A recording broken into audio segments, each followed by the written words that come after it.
Good morning. Let's all take a deep breath. Today's lesson is crucial, probably the most important one. And I'm going to be honest with you, this one is very self-serving because I'll tell you why.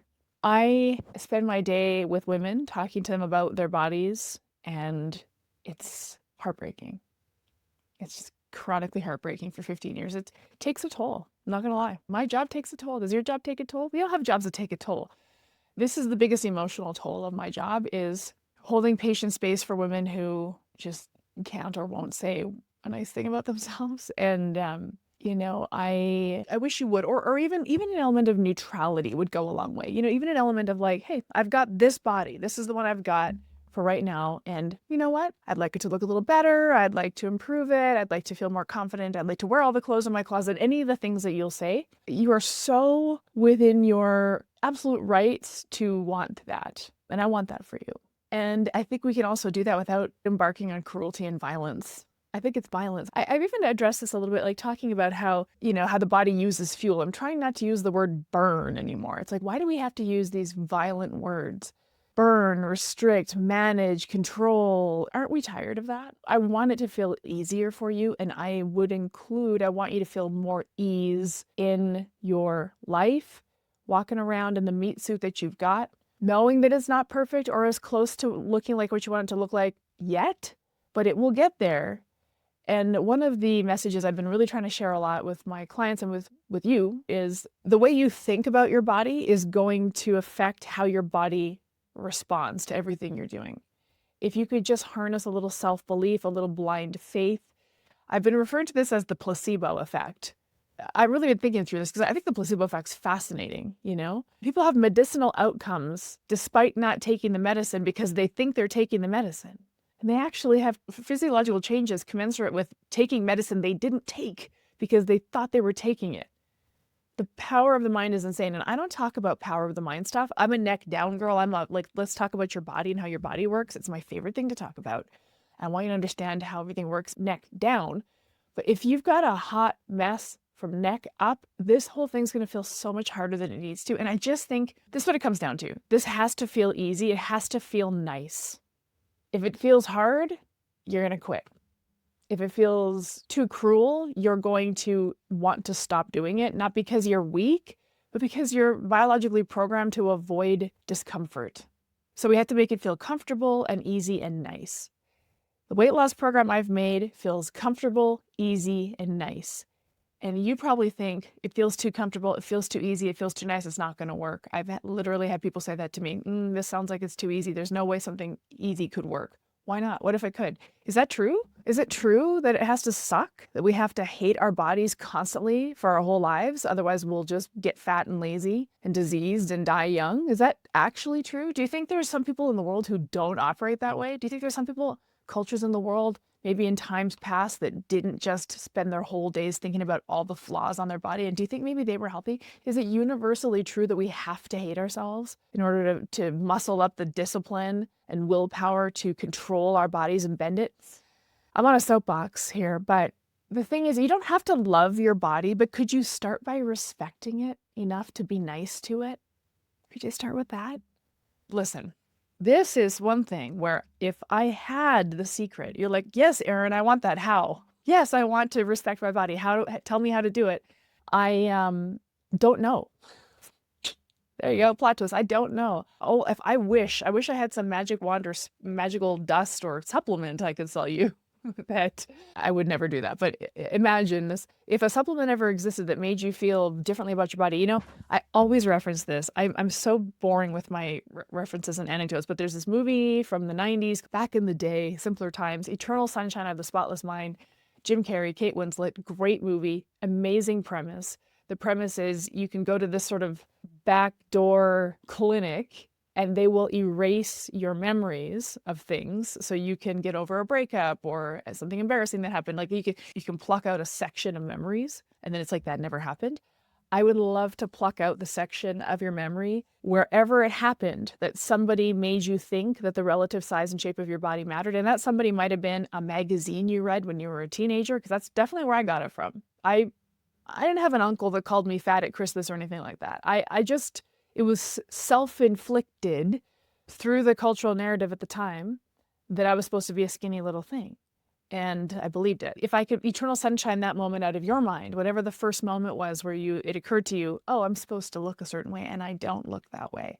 I think that would be amazing, but I can't. So here's what we're doing instead. I want you to feel robustly nourished. These are words that you hear me use a lot. I think there's a feminine energy to being robustly nourished, to have gorgeous, luxurious sleep, to take leisure walks without a weighted vest, not on a walking pad, but outside in nature, re-embodying yourself in a way you would have if the dieting industry hadn't gotten its freaking tentacles into you. If the dieting industry hadn't gotten its freaking tentacles into you, you wouldn't be putting on a weighted vest and walking on a walking pad. You'd be like pushing away from your desk and going outside for a leisure stroll. You wouldn't be eating yogurt and rice cakes. You'd be eating eggs and bacon. You wouldn't be obsessing about, did my glass of wine at my anniversary dinner, is that why I can't lose weight? You would be having a glass of wine at your anniversary dinner and maybe even a dessert and maybe even a second glass of wine with dessert. You would be living your life if you weren't somehow taught that that was bad. And if you want to be attractive enough, you need to nip that all in the bud. The freedom, the effortlessness, the hedonic pleasures you would subscribe to would blow your mind. It's incomprehensible because we, since we were teenagers reading magazines in our bedroom, have been programmed to micromanage and hate and not feel enough in any way. How do we do this? How do we start to respect our bodies? Start by feeling hunger and trusting it. Trusting that you're hungry. Then answer that hunger with a species-appropriate meal of human food eaten all the way to satiety and say, body, I love you. Here's everything you need. And your body's going to say, you love me? Really? You think your body's not going to respond to that? You think you're not going to benefit from the placebo effect of faking it until you make it? Maybe, body, I don't love you yet, but I respect you, body, enough to feed you. I respect you enough to put you to bed. I respect you enough to create an evening wind down. I respect you enough to have an epic breakfast, to eat actual food at meal times. I respect you, body. And the body will feel that respect and interpret it as love, maybe, if you're lucky. And then everything changes. And here's what I'll tell you, and this is sort of just personal case report, N of one. I don't have a perfect body. Like, I don't. I don't look amazing in a swimsuit either. Before I go on, have you ever liked the way you look in a swimsuit? You have to answer that question. Have you ever liked it? Because people will say, I just don't want to hate my body in a swimsuit. It's like, okay, has that ever happened for you in your life? Even when you were a thin 15-year-old or a hot 23-year-old? Did you ever really like it? Let's be realistic, right? So anyways, the point is, I don't look amazing in a swimsuit. I'm not impressively lean. I just want you to know, like, I don't know what you look like either. You don't really know what I look like. I only ever see people from the shoulders up, and that's fine because I trust that you know how you want to feel in your body. And I can tell you how I feel in my body. I feel amazing. I feel amazing. I think it's an amazing body. Is it checking all the boxes of the cultural beauty ideal? No. I'm not a Kardashian. I can't afford that. Please understand that most of the people you're looking at who we think we're supposed to look like don't even look like that. I know you've heard that before. But it's like, this body's pretty damn good. Not bad for a 49-year-old broad. And everything in my closet fits, and I like my cute clothes. And I'll put a swimsuit on and go to the beach and not think about it. No one's looking at me. No one cares. I don't care. Imagine this. You're on the beach. You're on a beach vacation. You're sitting by the pool in your swimsuit, and you just get up and walk to the bathroom or the bar without putting your cover up on. You know, like, you don't feel like you have to cover and hide your body. That's it. Just having a sense of contentedness in the body. Contentedness. I don't know how to make you shredded and hot and perfect. Nobody does. And the amount of, honestly, time, effort, and money that would take, you'd lose your whole rest of your life to it. So what if you could land somewhere gentler, where it's like, I respect and am content with my body, and I'm going to treat it that way and just see what happens. If being hard on yourself worked, it would have worked by now. It breaks my heart on a daily basis. Almost every day, I nearly cry when I hear a woman talk about herself. It's just so unfortunate. And like, it's only us. It's only adult human women. My preteen niece thinks she's the greatest thing going. A man will look in the mirror with his dad bod beer belly and be like, yep, still got it. Not us. We've never felt that way. Not in any kind of recorded memory. And we're done. We're done. It's not helping. It's getting in the way. The more you approach your body and your weight loss and your health goals with violence and disdain, the more you're going to dislike the process, start to mistrust the process. I think you'll see the results if you actually proceed with kindness than you ever did in proceeding with violence and cruelty. And it just doesn't feel good. It does not feel good to spend your whole life feeling that way about yourself, and you don't deserve it because you're freaking badass. Are you kidding me? All the stuff you do, all the things you've accomplished, all the people that you help, all the needs of others you put in front of your own needs, all of that, you're worth more than cruelty, self-cruelty. And honestly, gals, it's mostly self-inflicted. Nobody in your life is looking at you the way you look at yourself. No one on the beach thinks you're disgusting, only you. No one else looked at the picture and said, whoa, she looks bad in that picture. Nobody said that except for you. How about we proceed with some kindness? I don't want this to feel hard. I don't want this to feel impossible. I don't want it to feel quittable. I don't want you to feel discouraged, although that's normal to feel discouraged because you don't like the way the progress is going. But even if we approach progress with kindness, like what is working here? Oh, I haven't snacked after dinner in 3 nights. That's amazing. I thought I was a sugar addict and I'm not. This is why I always get people to kind of connect to their wins. What's going well? And lean into that kindness because I always think it's going better than you do. I tell you what, I always think my clients are succeeding more than they do. They'll get on the calls and say, well, I don't know, I'm failing right now. I've really epically failed. And I'll say, okay, tell me what happened. And they'll tell me and I'll be like, yeah, I think you're good. I don't think you failed. Just keep going. For the love of God, don't quit because you thought you failed because you didn't. And if you quit, well, then you're going to fail. You're going to fail if you quit. So we have to make something that's completely unquittable. And the only way it's going to feel unquittable is if it feels easy and kind and nice.